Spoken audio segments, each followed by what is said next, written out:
O que leva alguém a virar espião e trair seu país?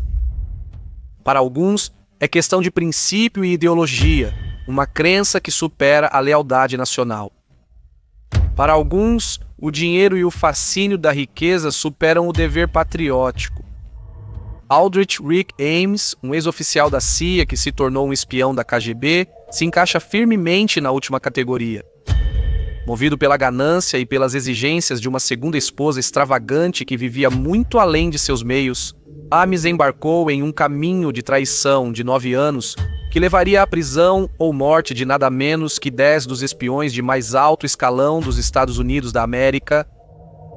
As consequências de quase uma década de espionagem foram enormes, sendo reconhecidas pelo governo dos Estados Unidos da América como o maior fracasso de inteligência da história do país. Esta é a história do notório toupeira da CIA que abalou a inteligência americana até suas próprias fundações.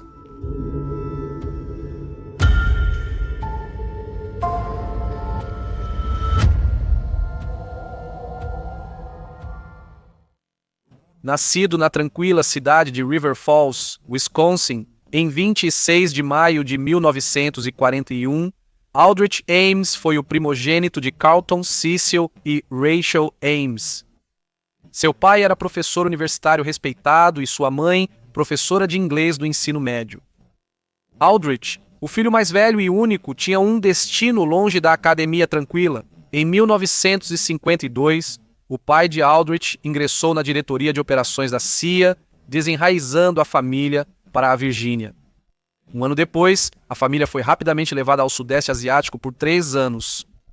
A carreira de Carlton foi marcada pelo alcoolismo, resultando em avaliação negativa e estagnação profissional. Aldrich, por sua vez, começou sua associação com a CIA tão cedo quanto seu segundo ano do ensino médio em 1957, quando assumiu um emprego de verão como analista de registros. Sua ambição era estudar culturas e história estrangeiras, sonho que começou a perseguir em 1959 na Universidade de Chicago. Mas uma paixão profunda por drama e artes distraiu Aldrich de seus estudos, resultando em notas baixas e um segundo ano inacabado. No verão de 1960, Aldrich voltou à CIA como operário e pintor. Ele se aventurou no teatro em Chicago como diretor técnico assistente. Mas, em fevereiro de 1962, o fascínio da CIA o trouxe de volta a Washington. Ele voltou ao trabalho e iniciou seu emprego integral na agência, começando sua trajetória rumo à infâmia. 5 anos após sua posse na CIA, Ames se formou com um bacharelado em História pela Universidade George Washington. Ele inicialmente não havia imaginado uma carreira de longo prazo na agência, mas sua ascensão constante nas fileiras e avaliações de desempenho louváveis o levaram ao programa de treinamento de carreira. Em 1969, as vidas pessoal e profissional de Ames se entrelaçaram quando ele se casou com sua primeira esposa, Nancy Segerbarth, uma colega oficial da CIA que ele conheceu no programa de treinamento. Logo após seu casamento, ele foi enviado para Ankara, na Turquia, com sua nova esposa, onde seu papel era recrutar oficiais de inteligência soviéticos para a CIA. Ele se infiltrou na Federação Revolucionária da Juventude da Turquia, organização marxista-leninista. Embora isso não fosse uma pequena façanha, seu desempenho durante a missão foi considerado geralmente apenas satisfatório. O avaliador apontou que Ames era introvertido, sem habilidades interpessoais, tinha atitude indiferente no trabalho e deveria ser realocado para funções analíticas. A avaliação fez Ames considerar sair da CIA e pode ter influenciado sua decisão de trair o país. A história de Aldrich Ames é um thriller de espionagem real repleto de reviravoltas. Se você é fascinado por histórias como essas, vai adorar o Curiosity Stream, o patrocinador deste vídeo. Curiosity Stream oferece uma das maiores bibliotecas de documentários premiados e originais, programas e séries que não podem ser encontrados em nenhum outro lugar. Imagine que você se interessa por espionagem e Guerra Fria.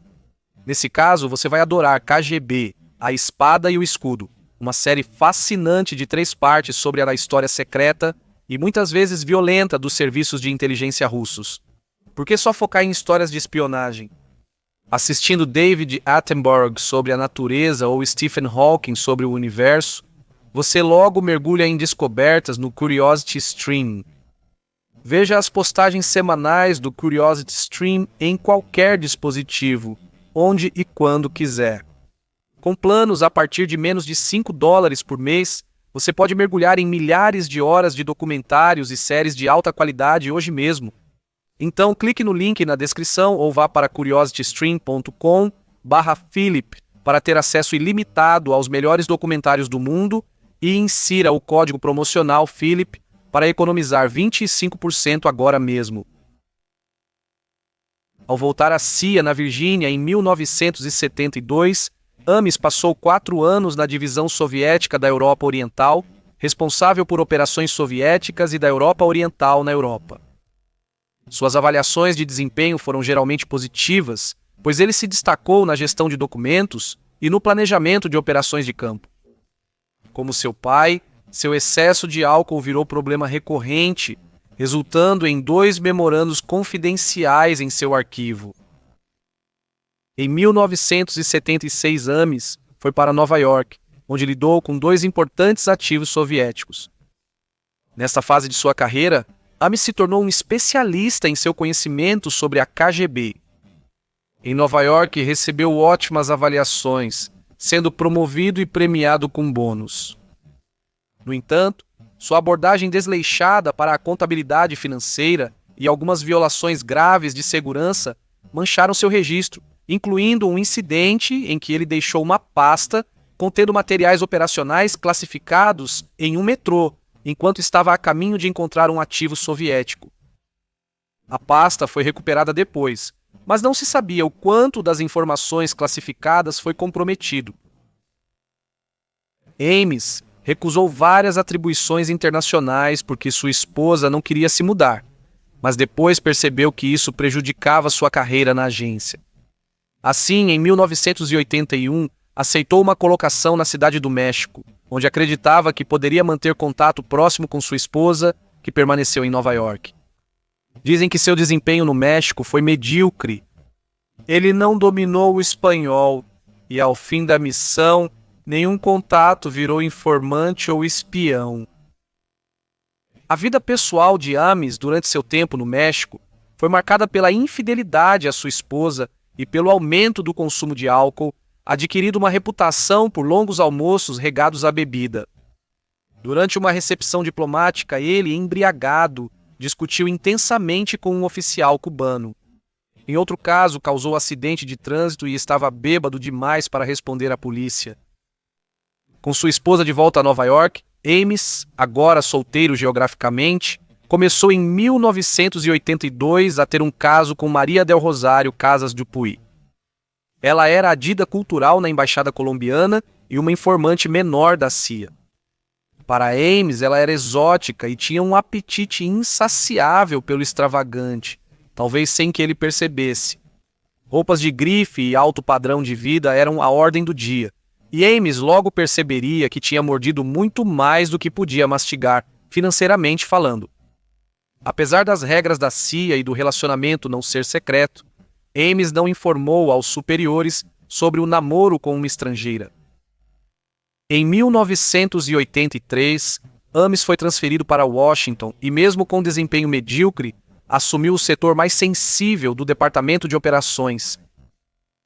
Responsável pela contra-inteligência soviética, ele acessava todos os planos e operações da CIA contra a KGB e a Diretoria Principal de Inteligência. Muitos questionaram por que Ames recebeu uma posição de destaque, e a resposta parece ser que o papel dele não era popular entre oficiais de operações que preferiam atuar nas ruas. O trabalho exigia perfil analítico, por isso foi dado a Ames. Nesse período, Rosário saiu da Colômbia para se juntar a Ames em Washington como amante. Ela logo gastou o dinheiro dele em restaurantes caros e boutiques. Entre os hábitos de gastos desenfreados de Rosário e o divórcio de Ames com Nancy em 1983, ele ficou financeiramente sobrecarregado. Ames concordou em pagar as dívidas conjugais acumuladas e fornecer suporte mensal para Nancy. Foi essa pressão financeira que levou Ames a considerar espionagem para a União Soviética. E não demorou muito para que Ames encontrasse uma oportunidade para fazer o primeiro contato. Em 16 de abril de 1985, Ames fez seu primeiro movimento. Ames marcou um encontro com Sergei Chuvakin para beber no Hotel Mayflower, fingindo ser uma reunião oficial com um especialista soviético autorizada pela CIA. Chuvakin, no entanto, não apareceu. Depois de se fortalecer com alguns martinis de vodka, Ames decidiu dar uma volta até a embaixada soviética, onde entregou um envelope para a recepcionista, que ele sabia que seria uma funcionária da KGB. O envelope estava endereçado ao chefe local da KGB, mas dentro havia outro envelope. No segundo envelope estava o nome operacional do chefe da KGB, conhecido apenas por ela, alguns da CIA e do FBI. E isso, pensou Ames, certamente chamaria a atenção da KGB. Dentro do segundo envelope estavam 3 documentos cuidadosamente selecionados por Ames. O primeiro citava 2 oficiais de inteligência soviéticos que secretamente se ofereceram para trabalhar para a CIA. O segundo documento era uma página de um diretório de pessoal da CIA com o nome de Ames e o título de chefe, ramo de contra-inteligência, destacado em amarelo. O terceiro documento pedia $50 mil, valor que ele achava justo pelas informações secretas que poderia fornecer à KGB.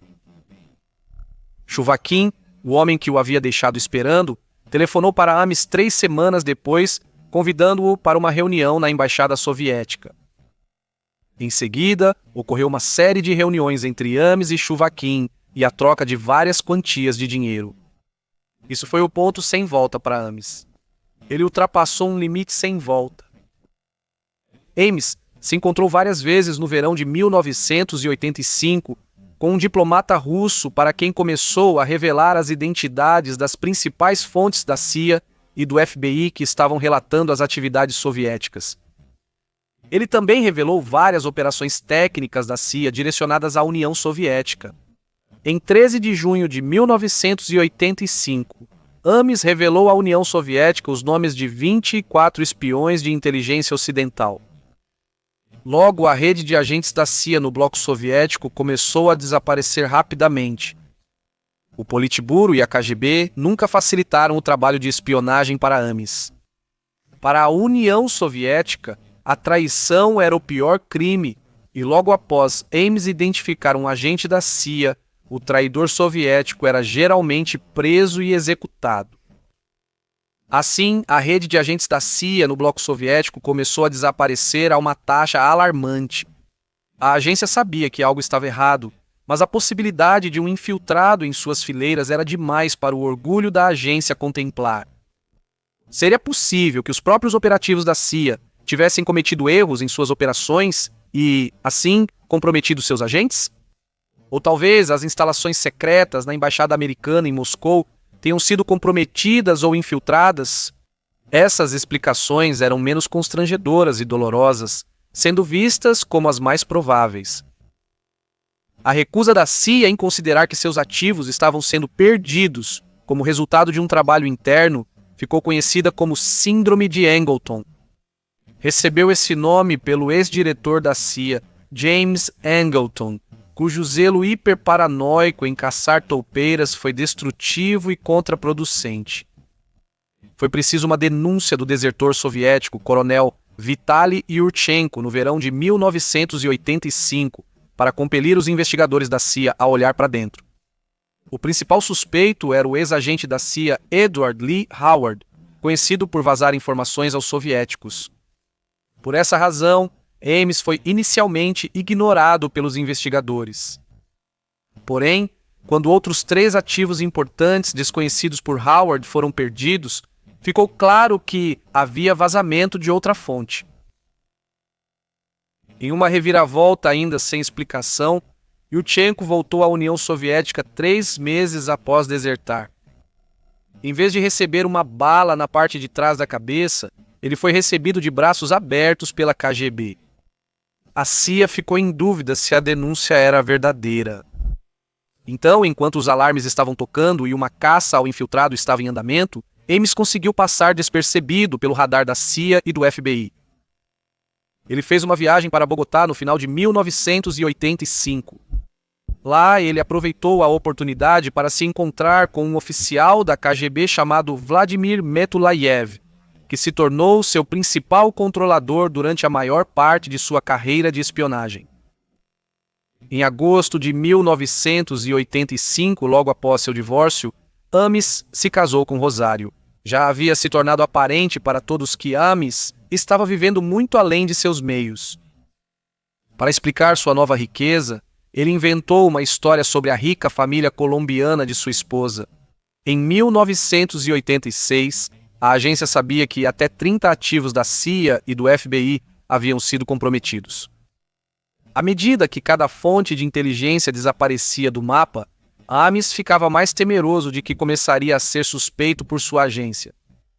Ele expressou suas preocupações para a KGB, e a resposta dela foi intensificar seu jogo de desvio e distração.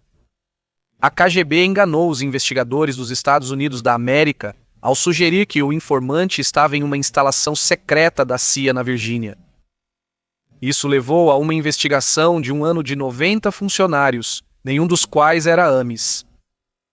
No entanto, essa foi apenas uma das maneiras pelas quais a KGB despistou a CIA, com inúmeras outras falsas dicas sendo alimentadas à CIA através da rede KGB. Essas distrações continuaram por anos, permitindo que Ames operasse livremente enquanto a CIA e o FBI marcavam passo.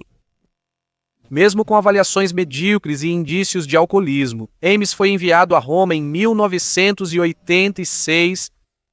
Antes de partir, Ames enfrentou um de seus maiores medos: o teste do polígrafo. Todos os funcionários da CIA eram obrigados a fazer um teste de detector de mentiras a cada 5 anos. Porém, devido ao grande acúmulo, Ames não fazia um havia 10 anos. Ele se apavorou ao saber do teste marcado para algumas semanas depois. Ele escreveu ao KGB pedindo conselhos. Eles só disseram para Ames relaxar, dormir bem e fazer o teste. Em 2 de maio de 1986, Ames fez o teste de polígrafo. Seu teste mostrou respostas enganosas para algumas perguntas, incluindo quando ele foi questionado se havia sido abordado por algum serviço de inteligência estrangeiro. O examinador de polígrafo, apesar de incompetente e muito amigável, aprovou Ames elogiando suas respostas. Sem dúvida, Ames respirou aliviado e arrumou suas malas para Roma. Ao chegar na Itália, Ames foi designado como chefe do setor de alvos inimigos, com sua responsabilidade se estendendo não apenas para alvos soviéticos, mas também para aqueles na Europa Oriental, China e Coreia do Norte. Em Roma, Ames manteve reuniões com agentes da KGB, geralmente no complexo soviético, onde entregou vários documentos confidenciais da CIA por dinheiro e vodka. Ele também recebeu instruções para contatos clandestinos assim que retornou aos Estados Unidos da América de sua missão na Itália. Enquanto estava na Itália, Ames precisava falar sobre dinheiro com seus manipuladores. Ames inicialmente havia sido prometido um pagamento de $2 milhões em troca de seus serviços, sem nada mais depois que esse limite fosse atingido. Ames obteve um extra de $10 mil mensais. Mas todo aquele dinheiro virou um problema para Ames. Ele foi obrigado a abrir uma conta bancária suíça através da qual ele lavou o dinheiro. Cada encontro com seus manipuladores do KGB era incrivelmente lucrativo para Ames, com ele embolsando entre $20 mil a $50 mil. Estima-se que Ames recebeu até $2,5 milhões da União Soviética e Rússia em sua carreira de espionagem. Em 1986, a CIA reconheceu pela primeira vez a possibilidade real de um infiltrado em suas fileiras. A Força-Tarefa Especial foi criada para capturar o infiltrado que passava informações aos soviéticos.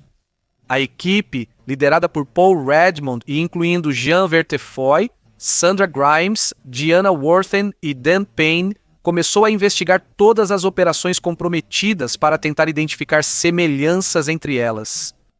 1986 também foi o ano em que a CIA e o FBI começaram a cooperar e compartilhar informações. Ames voltou aos Estados Unidos da América em 1989 e tornou-se chefe do ramo europeu no Grupo de Operações Externas da Divisão Soviética e do Leste Europeu em Washington, Distrito de Colômbia. Esse cargo lhe deu acesso a informações classificadas ainda mais valiosas para seus manipuladores do KGB. Felizmente, Ames ocupou o cargo apenas por alguns meses e logo foi remanejado. Onde quer que Ames estivesse na agência, ocupava-se organizando entregas secretas de informações ao KGB, recebendo dinheiro em troca. Em novembro de 1989, um colega observador relatou que Ames parecia estar vivendo um estilo de vida muito além do que um oficial da CIA poderia sustentar, e suas alegações sobre a riqueza da família de sua esposa eram duvidosas. Diana Wharton, membro da equipe Molly Hunt, conhecia Rosário antes de seu casamento com Ames. Durante uma conversa casual sobre decoração de interiores, a indiferença de Rosário em relação ao preço despertou a suspeita de Wharton. Ela sabia que os pais de Rosário não eram ricos, mas um contato da CIA em Bogotá relatou uma melhora súbita em suas finanças. Mesmo com alertas, a CIA reagiu lentamente. Em 1990, a CIA estava convencida da presença de um informante, mas ainda não estava mais perto de identificar o culpado. O recrutamento de novos agentes soviéticos quase parou, pois a capacidade da agência de proteger seus ativos estava em questão. Ames foi transferido para o Centro de Contranarcóticos. Nesta fase, as suspeitas sobre a possibilidade de Ames ser um infiltrado estavam crescendo, e por isso ele foi mantido no Centro de Contranarcóticos pelo resto de sua carreira na CIA. Ames tinha acesso mais restrito a informações ultra-secretas relevantes para os soviéticos, então acreditavam que, se fosse espião, causaria menos danos. Com os holofotes em Ames, a equipe de investigação conversou com colegas e amigos dele. O que eles descobriram foi chocante. Alguns disseram que não ficariam surpresos se Ames fosse um espião. Diziam que ele desobedecia chefes, deixava o cofre aberto, recebia muitas ligações de diplomatas soviéticos no trabalho e ostentava riqueza sem explicação. Mesmo assim, o escritório de segurança da CIA concluiu que o que souberam sobre Ames nas entrevistas não valia ser investigado. No entanto, Ames foi obrigado a se submeter a um segundo teste de polígrafo, de acordo com a regra de 5 anos da agência. Em 12 de abril de 1991, Ames fez o teste, mas falhou após ser questionado sobre a origem de sua riqueza. Ele disse que sua esposa Rosário recebia mesada da família rica na Colômbia, mas o teste mostrou que mentia. A CIA já sabia que Rosário não era de família rica, mas sem explicação, o operador do polígrafo, sem saber da investigação de Ames, interrompeu o teste. Pensando que era apenas um teste de rotina, ele achou que o teste estava gerando falsos positivos e disse a Ames para retornar alguns dias depois para tentar novamente. Foi o que ele fez, e ele passou com louvor porque não foram feitas perguntas sobre o seu dinheiro. Após revisar seu arquivo, a equipe de tarefas da CIA deu a Ames um atestado de saúde completamente limpo. Por enquanto, Ames acreditava que o calor havia diminuído, mas apesar de todas as falhas investigativas da CIA, ainda havia mentes brilhantes e profissionais dedicados trabalhando incansavelmente para descobrir a verdade. A CIA finalmente focou em Ames quando seus colegas e a equipe de tarefas começaram a notar uma melhoria significativa em sua aparência pessoal e estilo de vida. Seus dentes antes amarelados agora estavam cobertos, e suas roupas mudaram de pechinchas para ternos sob medida que nem seus superiores podiam pagar. Mesmo com um salário anual de $60 mil, Ames levava vida de luxo. Ele tinha uma casa de $500 mil em um bairro nobre de Arlington, Virgínia, paga à vista. Ele tinha um Jaguar de luxo e gastou muito em reformas e decoração. As contas de telefone passavam de $6 mil devido às ligações da esposa para a Colômbia, e ele tinha cartões de crédito premium com pagamentos mínimos acima do próprio salário. Após anos desperdiçados em desvios, a equipe da CIA finalmente colocou Ames em foco. Na primavera de 1993, CIA e FBI iniciaram uma investigação exaustiva sobre Ames. Agentes especiais do FBI e especialistas investigativos realizaram vigilância física e eletrônica intensiva, vasculharam seu lixo e instalaram um dispositivo de rastreamento em seu carro. Ames foi vigiado rigorosamente por 10 meses. Buscas em sua casa revelaram documentos e outras evidências que ligavam Ames ao Serviço de Inteligência Estrangeira russo. Em 13 de outubro de 1993, investigadores viram Ames marcar uma caixa de correio com um giz, sinalizando aos russos que queria encontrá-los em Bogotá, Colômbia. Ames foi autorizado a viajar para Bogotá em 1993, mas foi cuidadosamente e constantemente observado. Quando ele retornou aos Estados Unidos mais tarde naquele ano, a equipe de investigação tinha o suficiente para justificar um plano de prisão aprovado pelas autoridades. Quando Ames ia a uma conferência em Moscou no início de 1994, o FBI decidiu agir por medo de deserção. Em 21 de fevereiro de 1994, a rede se fechou para Aldrich Ames, de 52 anos. Ele foi preso em Arlington e protestou: "Vocês estão cometendo um erro, devem ter o homem errado." Minutos depois de Ames ser levado sob custódia, Rosário também foi presa dentro da residência. No dia seguinte, o Departamento de Justiça acusou Ames e Rosário de espionagem para a União Soviética e Rússia.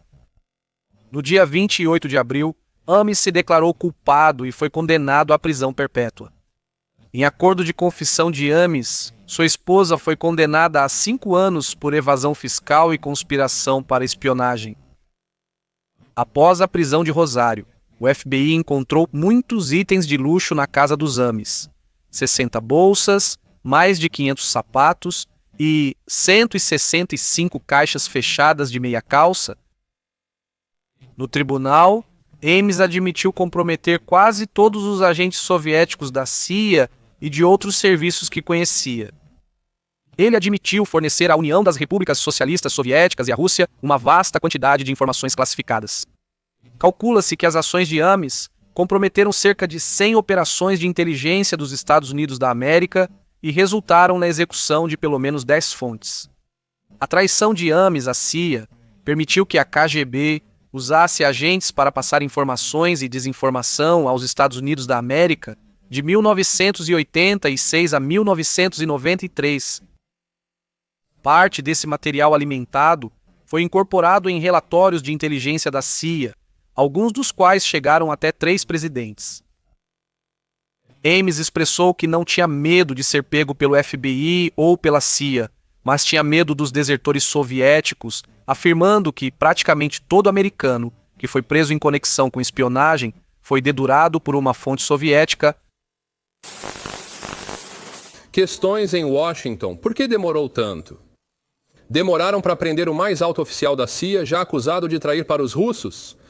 A pergunta, que sem dúvida está gritando em sua mente, é como? Como isso poderia ter sido permitido acontecer e se arrastar por tantos anos?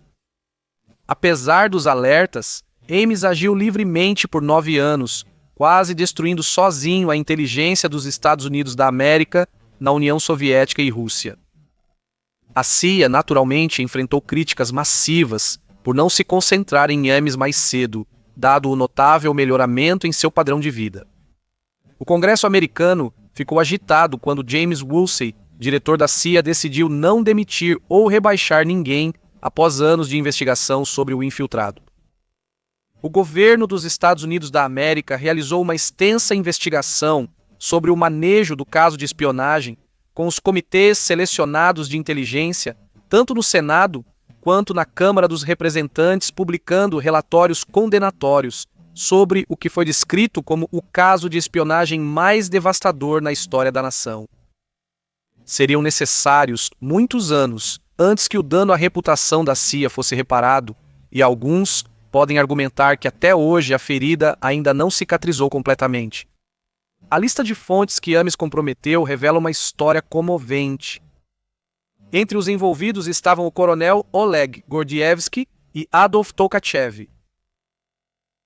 Gordievsky era o chefe da estação KGB de Londres que se tornou um espião para o Military Intelligence, SEIS, como resultado de suas convicções ideológicas.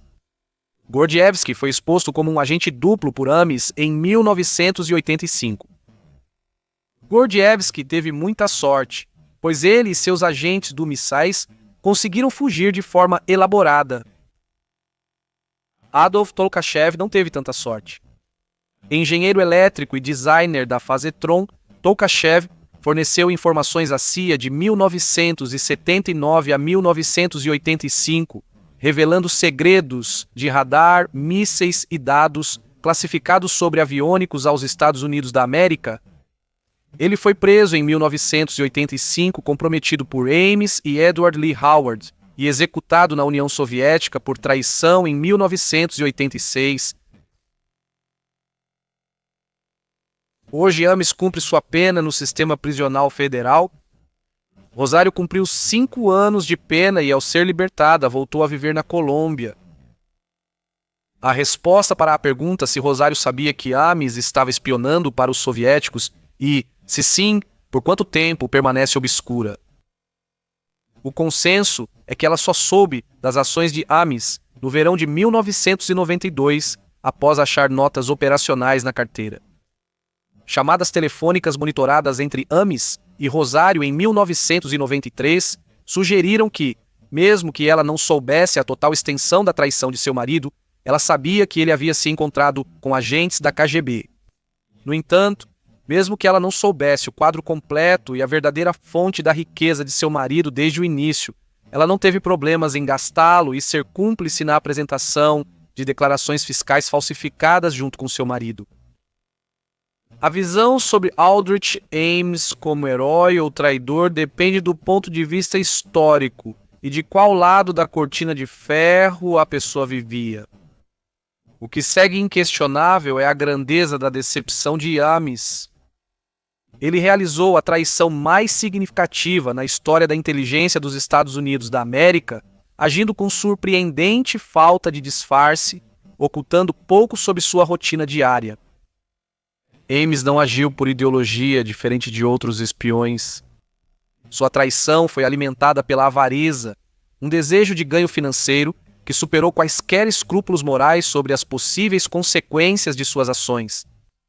Ele sabia dos riscos que estava correndo, das vidas que estava colocando em perigo e, mesmo assim, prosseguiu sem se deter pelo potencial custo humano. No final, o preço da traição de Ames foi alto.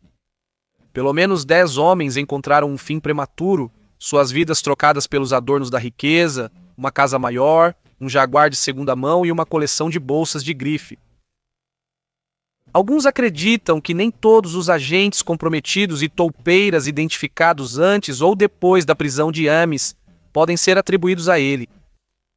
Durante seu interrogatório, a linha do tempo dos eventos dada por Ames nem sempre correspondia aos eventos que ocorreram. Isso fez alguns acreditarem que existe outra toupeira desconhecida na CIA. Pode ser que ainda haja uma toupeira na inteligência americana, traindo segredos e causando danos.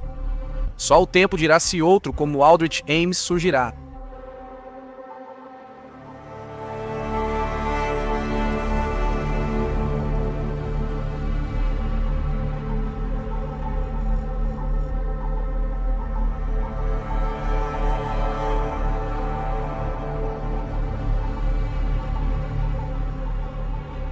Obrigado.